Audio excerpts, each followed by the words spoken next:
Broadcasting live from the Business RadioX studios in Phoenix, Arizona, it's time for Phoenix Business Radio, spotlighting the city's best businesses and the people who lead them. Hello and welcome to Phoenix Business Radio, broadcasting live from the Mac 6 Entrepreneurial Center right here in Tempe, Arizona, where we help build businesses and connect you with the right people. And I'm very excited to welcome someone new to the studio, or someone new to me, Kelly Zaragoza with Via at Work. Thank you for being here today. Yes, thank you for having me. I am so thrilled. And we have Kendra, I believe, Kendra Maples with Culture Crush business to thank. How did you get connected with Kendra? Oh, so we were just talking about being at coffee and having a conversation with one of my girlfriends, and a guy tapped me on the shoulder and he asked me, "Are you a therapist?" Which isn't an uncommon question that I get out in the public.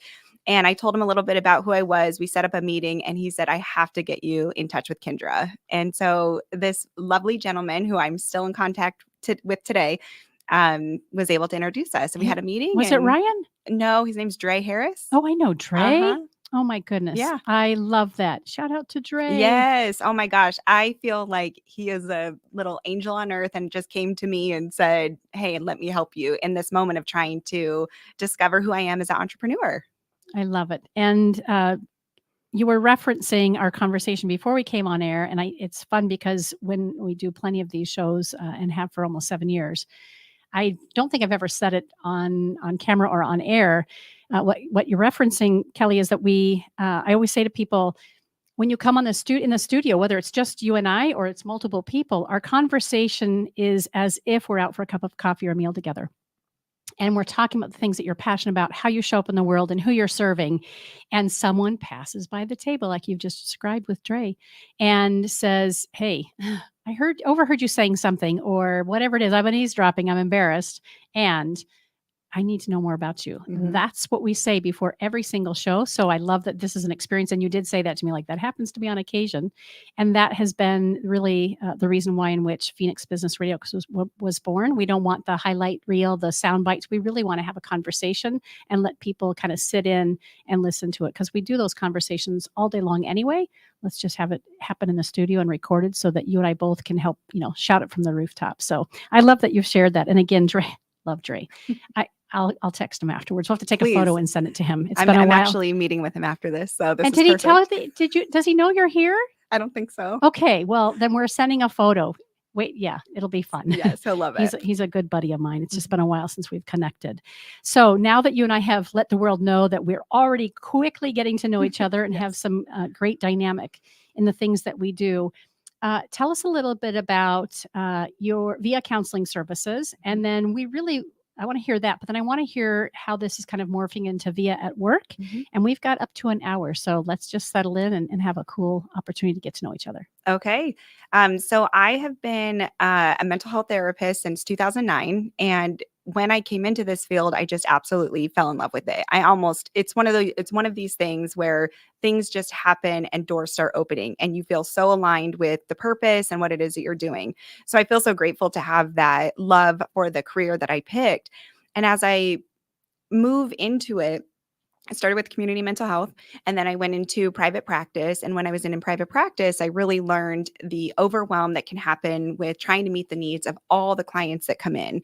So we want to help, we're here to help, but there's a lot of barriers to get that help. So that could be financial, that could be with insurance, that could be with time during the day and with money. And then I'm balancing my own life as a mom and as a wife and all these things that I've for years been thinking about. What is a way to meet more of the needs that these people have, that people, including myself, have, that how can we get rid of some of those barriers?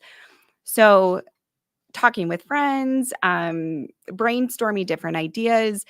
Via at Work was born out of trying to meet the needs of a larger community. So Via at Work is an operation where we go into businesses and really talk to the leadership and identify some areas that there might be some blind spots. They're not hitting their vision the way they wanted to, or they're noticing high staff turnover, or they're noticing some tension between some of their employees. And so really trying to go in with the tools I've learned as a therapist to try and connect the dots for them in a way that makes a bigger impact on a larger scale that is much more accessible to the person themselves. Great. And we need it. And then also, I would imagine, knowing that I kind of have a similar business, I want to one to many, right? One to one can be challenging and difficult. And I still love those one-on-one sessions. However, if I can elevate and be one to many and still have as powerful an impact, then I can, hang out with my family on the weekends and rest at night. And make a bigger impact. And I love that you said one to many. I haven't thought about it in that way. And that's exactly what it is. That's what I want to do, especially because I know the power of it. I've seen change in those sessions over and over and over and over again. And to be able to bring that to a bigger, larger group of people. And we have the skill set, we have the knowledge to do that. And in fact, I ran across a statistic where I was like, yes, I'm on the right track. I know what I'm doing. And it's that 67% of people leave their jobs that they don't feel appreciated in. And I think where we get lost is, what does that even mean? How do we appreciate, how do we see the people that are contributing to this company that we're trying to build? And that's what I go in and help you do.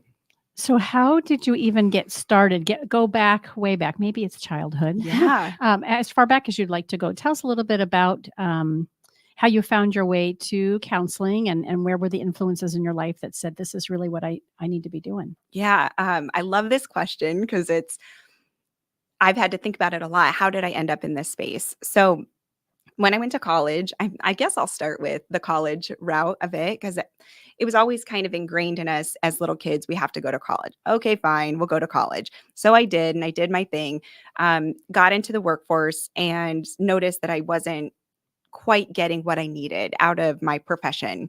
I was lucky enough. My mom is really passionate about her work that she does and always kind of instilled that in us as well. So find a job that you love.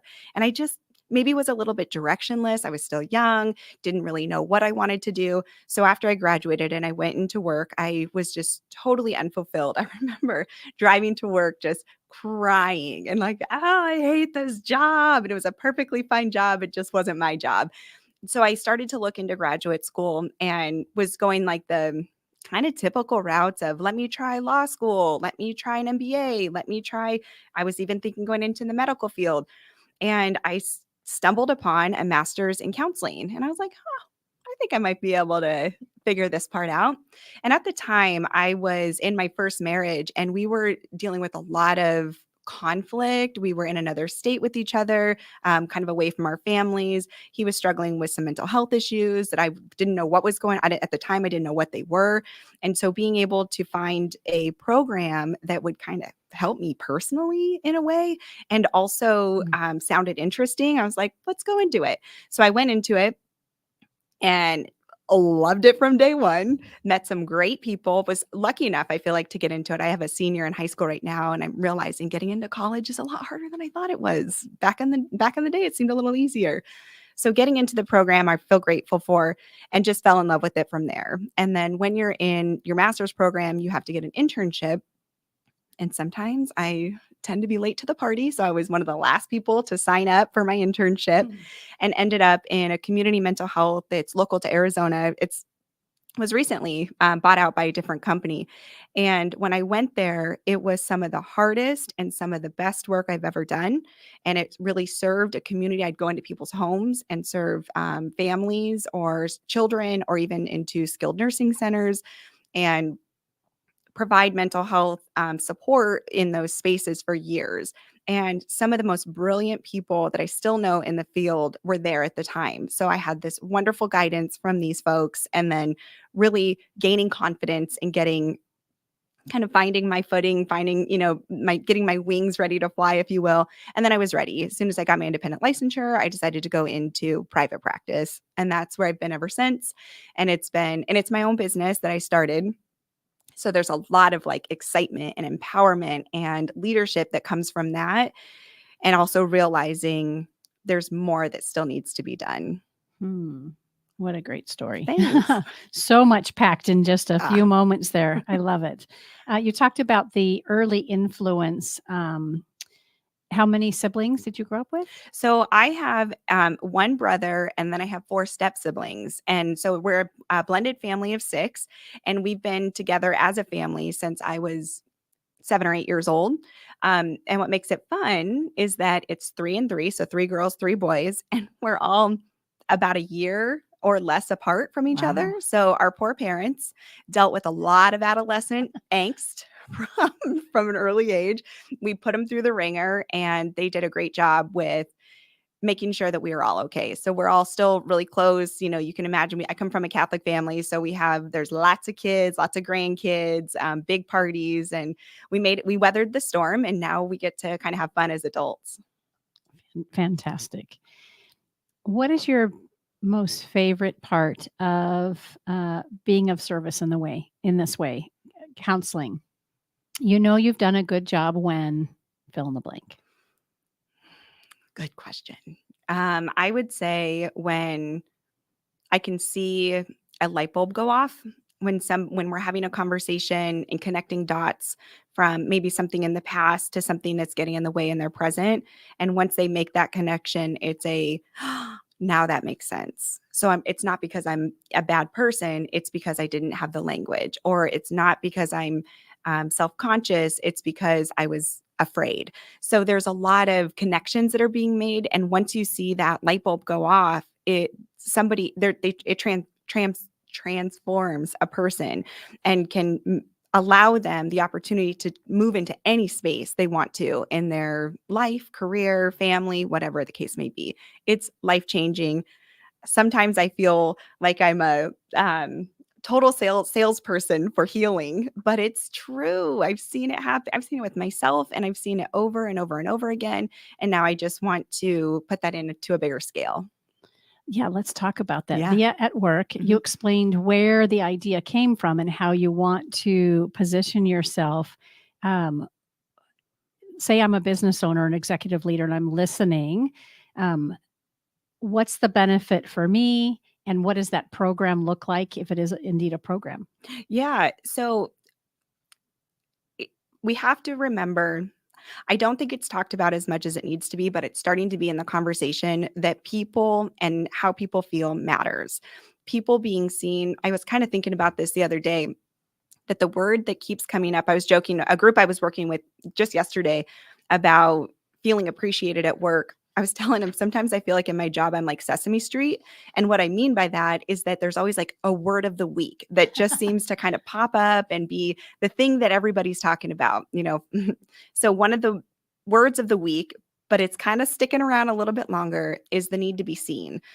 Being seen makes everybody feel like they matter. And if you have employees in a company, they need to know that they matter. They're there to help you achieve your dreams. So when I'm talking to a business owner, I want to make sure that they understand the importance of that, and that they're able to identify ways to make their staff feel seen.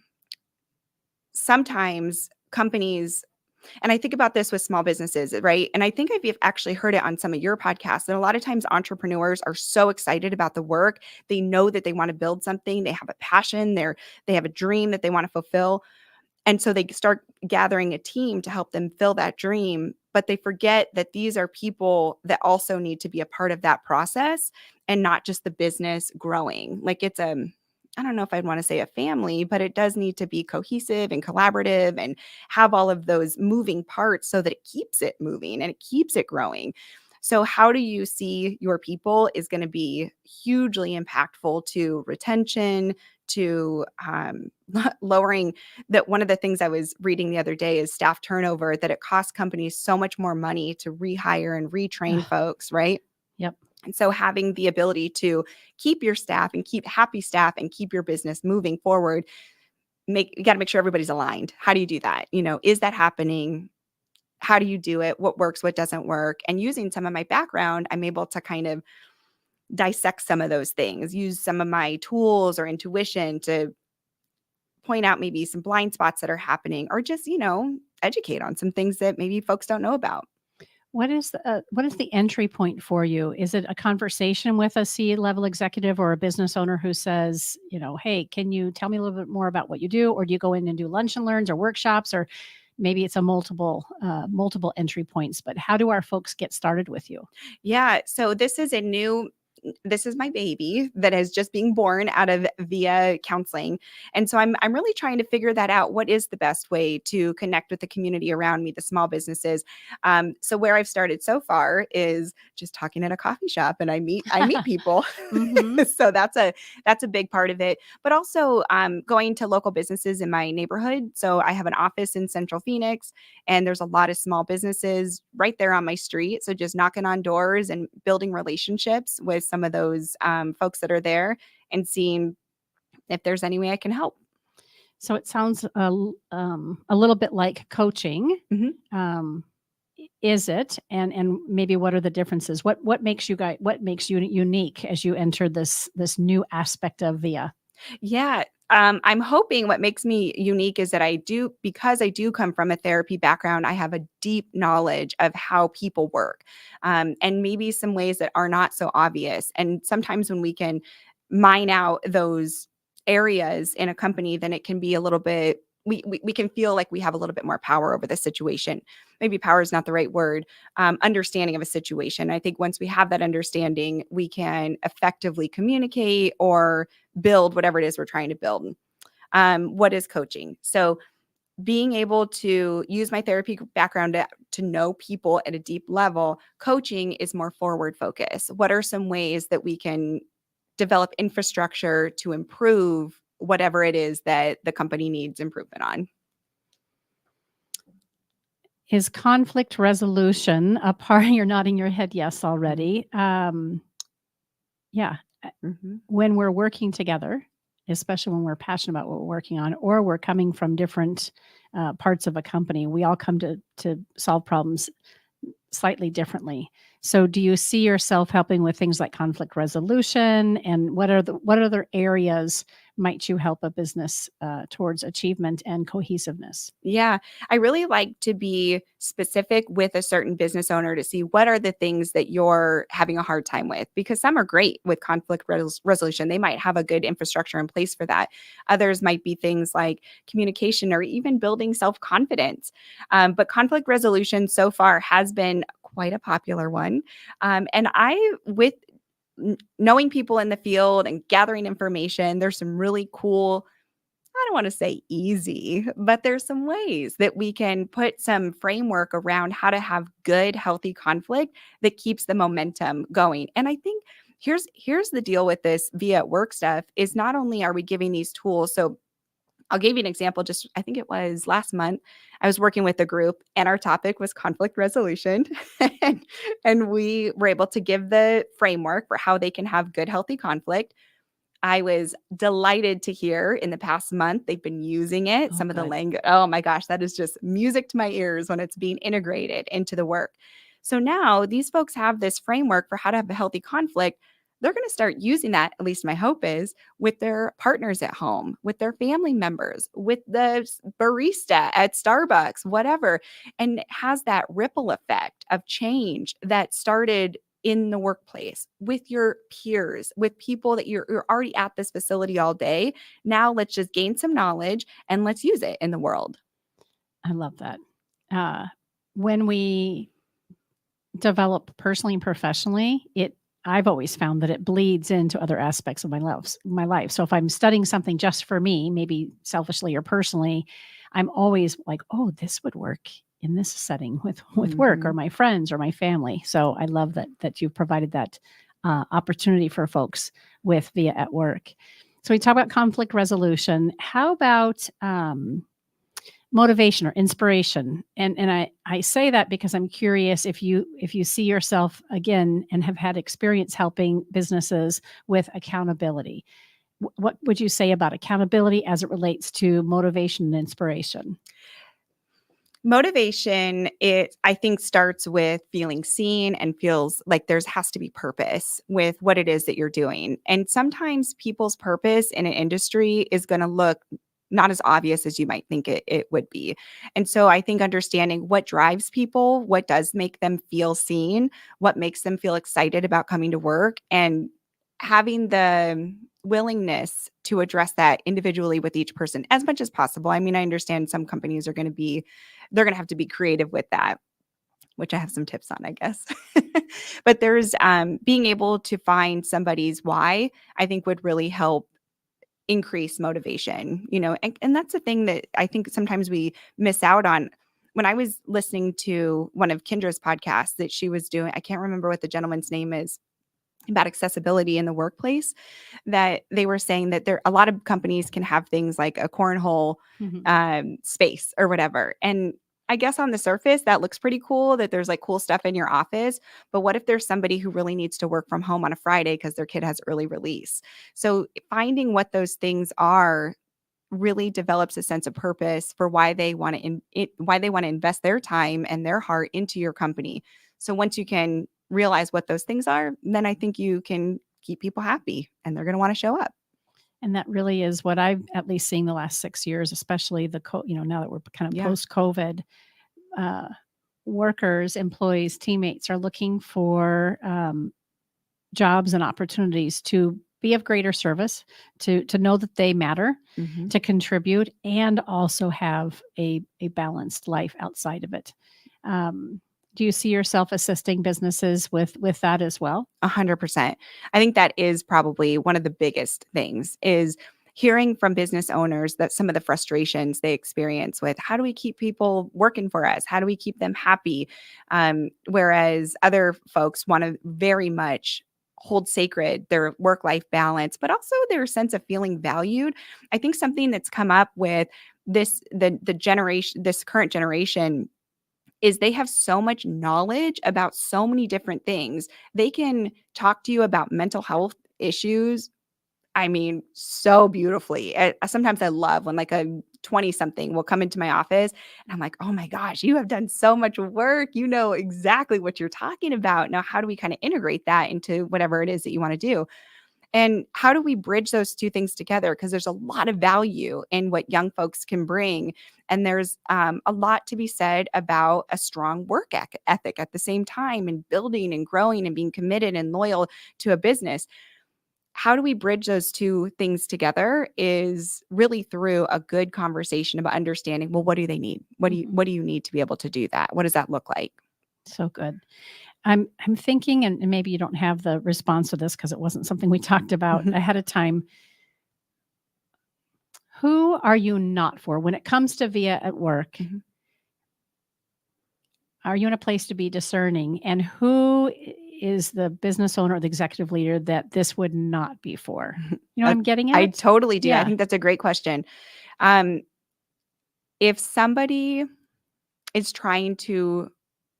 not open-minded, I'll say that. If somebody is not open-minded to change and really looking at why it's important to give somebody a half day on a Friday to work from home, and they want me to come in and somehow maybe convince a group of people that that is the way it should be, it just won't happen. Like it'll be unsuccessful if you try to do something like that. Or if it's kind of going against the very nature of what I do, which is aligning people with what it is that they feel and what they want and how they can get to where they're trying to go. So I would say those folks. Yes, I would imagine. Tell me about the bottom line. Again, I'm a business owner. I'm a decision maker. You've had a chance to share kind of how you're going to work with me and my team. And I'm thinking to myself, this all sounds great in theory. However, I'm thinking about the bottom line and how much money we need to be making and the projects that we're driving. What would you say to that around how effective or is there a place for this when I really am a leader who says, we've got widgets to push out and we've got paychecks to manage? Yeah, I would say the numbers don't lie. If you're a bottom line person, numbers don't lie. And numbers say that if staff members do not feel like they are appreciated or seen at the workplace, they'll leave and they'll go find another place that will give them the opportunity that they're looking for. So we have that. That's just one part of it. So, and then we had talked about rehiring, retraining. If you have what are they called? Recruiters looking for people. If you have to get somebody from out of state, you're investing. I think the number, gosh, it was crazy high. I want to say like 150% increase of that original staff's salary by having to hire somebody new. So it's a really big cost for the company to not put value in retaining the staff at your place. Mm-hmm. The other thing I think of too are things like, and I don't know have any numbers to back this up, but just thinking about clients I work with on a one-to-one basis, things like short-term disability. I have a lot of clients that will come in for short-term disability because they're feeling depressed or severely anxious, or even having panic attacks at work because they're feeling unheard by some of the leadership, or sick days, having people taking sick days. And I'm all for a good mental health day, but when it's as a result of the dissatisfaction and dare I say, kind of traumatic experience at work, And chronic even. and chronic. Yeah. So then you're getting into something else, which is people's physical health as well. So they might have a sick day because they just can't bear the thought of going into work, or physically, maybe, gosh, I mean, the list could go on with things, but maybe getting colds often, or feeling aches and pains and maybe their back, which we know a lot of high stress places can really create body aches. And, you know Mhm. this part. Well, But I might, but I don't know that our listeners do. right, that when you're in a high stress environment, all of that cortisol just poisoning all the different parts of our body, creating just physical pain. Not being as focused. People won't be as focused on their job when they're disgruntled, or they're frustrated, or they're feeling unseen. I have a theory. This might be a little bit off topic, but I feel like I must say it. It's unofficial. It's something I'm just kind of playing around with in my mind. But this word, like I said, just keeps coming up for me: being seen. Why do people not feel seen? And I think a lot of it, I mean, I hate to be the one to blame technology, but I feel like a lot of times we're stuck behind a screen. Who really gets to see us as human beings? And for many years now, we've been neglecting that side of things. And now I think we're starting to see the impact of that with some employees. Yes. Okay. I'm in total agreement. You agree with Yeah, my theory. and Okay. I do, and I love that you're willing to say this is what I've been, thinking about and looking for a solution to. Mhm. I would wholeheartedly agree. That technology is here to stay, Mhm. and it's rapidly growing, and the more we're getting pulled in, and I myself have really had to, especially if I sit in the studio all day long and I'm just running tech and I'm sending things to my team and it's a digital day. I have to get up many times and walk around and get back in my body and just kind of land in the minute, because I can be 3 days out, or 6 conversations down, and lose myself in that. So Mhm. is that the kind of thing that you're talking about? And then can you share maybe a strategy or two about how to help people kind of land back into the present moment? Oh, yes. Um, so yeah, I think you asked 2 questions. What was the first one? I don't remember. Oh. I got stuck on the second one and got excited about it. Go with the second one. Okay. How to get people, I think get people to feel seen is a big part of it. Okay, where do I begin with this? I think it's a two-part question. How can other people see you that matter? So your boss, your coworker, your family. So there's that part of it. And then how, to your point, how do you kind of drop back in to be present with yourself and maybe with your team, right? So being seen by other people. I'm so excited to talk about this new, I don't know what I'd call it, presentation that I did using the 5 love languages, but it's called 5 languages of appreciation at work. And what that does, I mean, this is it's the same author from the 5 love Mhm. languages, and just kind of talks about this, that we all have different ways that we receive appreciation. We all have different ways that we feel seen. So you may have a couple people at your job that just really love a Starbucks, let's say. Bring them a Starbucks every once in a while, and that's really gonna go along and with their order, right? How good that makes somebody feel. Or let's say somebody just really wants you to sit down and have a brief conversation with them. So sitting down and saying something like, "Hey, how's your family? What's going on? I heard your daughter's playing volleyball. How's the season going?" So having those types of very brief, meaningful, connective conversations, they make a world of difference to make somebody feel seen in the workspace that they do. So I think that's a great way. Here and now, you can start understanding your employees' love languages by asking them quick Google search, you'll find it, and being able to implement those at the workspace and introducing that amongst the team. It's so funny. Yesterday, I ended up getting 2 bouquets of flowers, which you can see one here, and then there's one Gorgeous. outside. Yeah, and then a book that I already showed you that I want to get you connected with the author, and a couple of cards, all in 1 or 2 days. And I am one of my love languages. The least one out of the 5 is receiving gifts, and I'm off the charts on physical touch and words of affirmation. So for our listeners and viewers who are not familiar with the 5 love language, really a great, super easy, right to your point, way to connect with somebody. And the way I give love might be different than the way I want to receive love. So it's important for me to know what matters to you so that I can speak your language. But having all those gifts yesterday, I've just posted a photo of it on Facebook, I think this morning or yesterday, like, hey, well, I don't typically, get really into receiving gifts. It's super cool that people are thinking of me, and I want to acknowledge that. So it's so funny that we're talking about love languages today. What a great tool for you to use with the folks that you work with. So tell us where you are. Are you on social media, LinkedIn? What is the website? Get us kind of schooled up so the folks that are listening and they want to learn more with you and about you, they can reach out. Yeah. So my website is viaatwork.com. So it's viaatwork.com. And real quick, just on the name, it's something that I'm really proud of. Is not necessarily Via at Work, but Via is the word that one of my partners and I were just brainstorming names for the new business when I moved into a new space. And this name just kept calling to us. It's short, it's simple, it's quick, but a lot of people ask me, where does it come from? And so the word via, VIA, comes from, it means through. So through us, you are able to achieve wherever you're trying to go. Because we've gained the tools and we've gained the skill set and we are passionate about giving this to so many people. So Via at Work is through us. We will be able to give you the tools and everything you need to feel connected and seen and empowered and happy at your workspace. And then the hope is via the workers, it goes through to their homes and their partners and their children. There's so what is it? Southwest Center they're a local clinic in the community, and they offer counseling services to youth, LGBTQ youth, and young adults. And they were telling me that they have a wait list of 150 clients that they are unable to serve because of the high need of these kiddos and young adults that need therapy services. And I'm the same way at my office. I'm unfortunately when people are calling me for clinical services, I have to refer them out to other people. I just have the capacity. And same with my coworkers.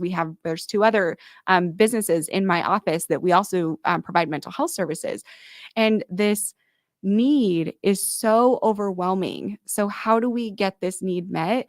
And I think my idea of doing this and connecting services with people is via at work through. Then we're talking to parents, we're talking to parents or aunts or uncles or grandparents or whatever, and then they can start communicating that into their homes as well. Now, I know it's not a perfect system with that, but I think it's a good start, creating this awareness in a space where people are already at, which is their job. Yeah, I love it. And we've come full circle to go back to Dre's introduction to Kendra for you, because that is what Culture Crush Business is doing similarly, not just in the mental health space, from the perspective of culture, healthy culture at work, not just the pool table or the cool soda machine or popcorn on Fridays. Legitimately, how do we care about our people? How do we elevate them and have everybody feel like they're seen, heard, valued? And when they go home, they're taking nuggets of what they've experienced at work into their home life, just as you've described. So I see now why there's such a magical connection between Via at Work and you, Kelly, and Kendra, and the work that she's doing. So thank you for bringing it all back together. Yes. I love it. Do you find yourself on social media promoting your work too, or do we really just look towards your website? Either way is fine. I would say most of my website, I have an Instagram. I'm working on it. That is, speaking of one of the podcasts that I listen to, the woman Kelly Lorenzo. Lorenzo talked about sometimes we just can't do it all. And that's one of those things. I do not know how to do social media. Have you met Kelly yet? No, I just heard her and I said I need to talk to her. You two will be Yes. magnificent together. Awesome. Kelly was here for a very long time with her show. And she owns KLM Consulting, and she has kind of taglined herself as, she duplicates herself for other people. So busy business owners who are focusing on the craft that they're really good and gifted at, right? Yours is being with people. Kelly helps take everything else off your plate. For a long time, Kelly did the social media for us here at Business Radio X. So I will make that introduction. Yes. And you two will hit it off, and I'll be like, oh, they're out on a vacation in Hawaii together. I'm glad that worked out well for them. They've become best buds and have elevated each other's businesses. I love when we can make those introductions. I would love that. So good. All right. So one more time, the website, Kelly, and then anything that I haven't thought to ask that you would really like your or our listeners to know about you, about the services you offer. What can you leave us with? Yeah. And that is 2 questions. I got it. I logged them. So the first one, my website is viaatwork.com. And you can see a little bit more about what I do. I'm also on LinkedIn with Kelly Zaragoza, so you can look at my name with that as well. Second question. What can you leave us with? Is there yes. something I hadn't thought to ask or a lasting thought? Yeah. So something that I would love to say is that sometimes I feel that the word mental health or wellness can kind of get a little bogged down or even a little bit scary. Like, whoa, leave mental health out of the workspace. That might feel a little overwhelming. And I would love to kind of break that down and normalize. It is not as scary as we think it is. It's really just a matter of having the language, having the awareness, having the understanding. And once we have those things, it all falls into place. So it doesn't need to be something that feels too woo-woo or too weird or anything like that. So my job is to make it a little fun and to normalize some of the language and to really give people these little nuggets, as you said, these little nuggets of things that can really have an impact on the way people show up in the world. And it'll benefit a business and that people will want to be there. They'll want to show up because they're finally feeling seen. And if we're not having these conversations, they're happening anyway. Exactly. It's the guy or gal with their head on their desk and they're falling asleep, or there's somebody in the bathroom for, 25 minutes instead of 3 because they can't bring themselves out of a panic attack or an anxiety attack. Or, as you pointed out earlier, the person who is calling in sick perpetually and not getting the work done, right? So Yep. Whether we want to have these conversations or not, they're an integral part of our business. And again, I feel very fortunate that one of the gifts of COVID, if we can call it that, is that now people, the workforce, we're demanding it. We're saying, I want to be aligned with somebody who cares about me holistically. Mm-hmm. And when I know you care, I'm gonna give you more of me. And I'm going to be here longer. Absolutely. And I think sometimes business owners, what I've kind of heard floating around is that conversation feels, I think there's a misunderstanding of what that actually means, that it's not about having a bunch of time off or always working from home or getting paid more. Actually, in fact, there's a statistic that's out there that people don't actually care. I mean, you need enough money to survive, of course, but it's not about raises or anything like that. It really is a conversation about what is it that you need to make you happy at work, and let's make that happen, because I guarantee it's not going to be something that'll take away from productivity. In fact, it'll enhance it.